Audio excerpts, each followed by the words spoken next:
Imagine, if you will, a blueprint. But this isn't a schematic for some beautiful, sturdy home. No, it's a blueprint for a structure that is fundamentally flawed. Today, in this explainer, we're going to conduct a complete system audit of the dysfunctional family. I want you to picture this vast, kind of shadowy machine just running quietly in the background. Now imagine one lone figure bearing the literal weight of the entire apparatus. This is the family Scapegoat. Today, we're breaking down exactly how this toxic architecture is built and why. Why it absolutely requires this one single person to keep from collapsing entirely. Okay, let's dive into this. On the surface, the idea of a family actually meeting a villain, it sounds completely absurd. Families are supposed to be these units of love, support, and mutual growth, right? But what if we stop looking at the dysfunctional family as a group of people and start looking at it purely as a mechanical system? Because here's the thing. A machine doesn't care about love. A machine only cares about functioning. It only cares about keeping its gears turning. And in a highly toxic system, those gears are grinding against immense, frankly, unmanageable pressure.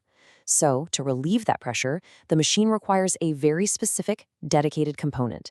It literally requires a villain. But why? I want to let the cold, forensic reality of this concept really sink in for a second. A toxic family system cannot handle its own shame. It needs a disposal unit. Wow. The term disposal unit is just chilling, isn't it? It completely strips away all the emotion and lays bare the exact function this person serves. You see, toxic systems generate this enormous amount of psychological waste, stuff like shame, failure, insecurity, guilt. But the system itself, it's way too fragile to process those feelings. It's completely incapable of handling its own shame, so it offloads it.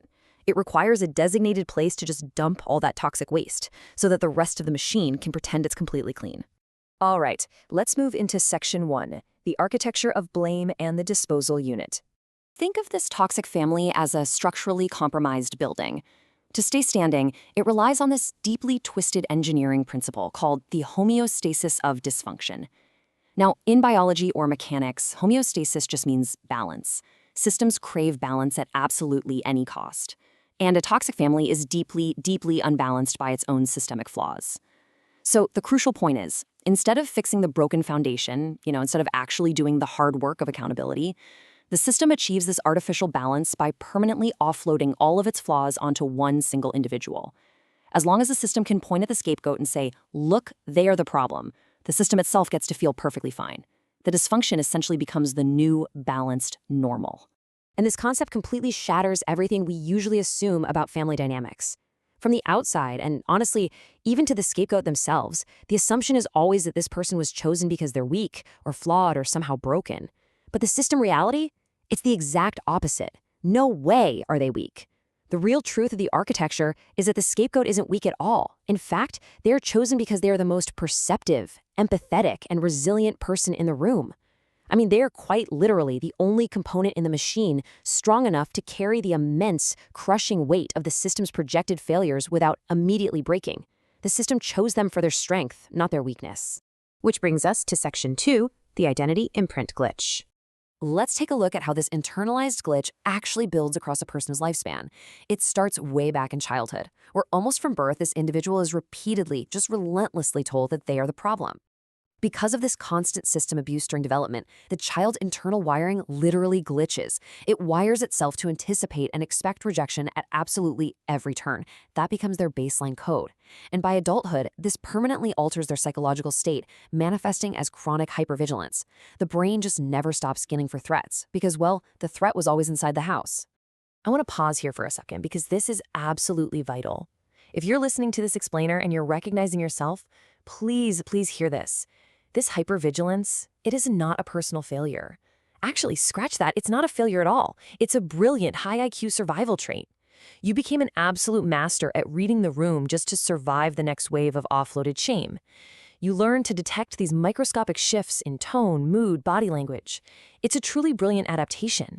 But the tragic cost of this adaptation is that in dedicating all your computing power to surviving the system, you never really learned how to simply exist for yourself. Your entire identity was basically imprinted as a defense mechanism.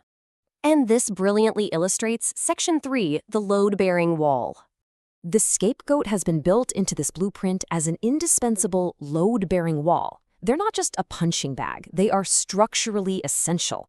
Which brings us to the ultimate structural question, really. What happens when the scapegoat leaves? What happens when this resilient component, the disposal unit, finally decides they are no longer going to carry the weight of a compromised building? You aren't just removing a person from a room here, you are literally pulling the central pillar out from underneath a collapsing roof. And that leads right into Section 4, total system collapse. Without that load-bearing wall, the result is pure, chaotic devastation for the machine. The collapse sequence is actually highly predictable. First, the trash can, that designated disposal unit we talked about, is removed, leaving the system with nowhere to dump its toxic waste. Immediately, the remaining members are stripped of their scapegoat, right? So they're trapped with their own unmanageable shame. They are forced for the first time to really look at their own reflections. And this panic triggers desperate hoovering. The family fights aggressively to just suck the scapegoat back into the system. They'll use guilt, rage, or even this sudden, completely fake affection. Literally anything to drag that load-bearing wall back into place, to restore their dysfunctional homeostasis. Look, they don't want you back because they miss you. They want you back because their building is falling down. So we've audited the entire toxic architecture today. We've seen the cold reality of the disposal unit, the internalized glitch of hyper-vigilance, and that inevitable collapse when the load-bearing wall finally walks away. But I want to leave you with this final provocative thought. What happens when the scapegoat learns to exist for themselves rather than surviving for the system? When you finally step out from under the crushing weight of someone else's projected failures, you realize something amazing. Your resilience wasn't meant to hold up their broken building. It was meant to build a life entirely your own. The machine might collapse, sure, but for the very first time, you're finally free. Thank you so much for joining me for this explainer.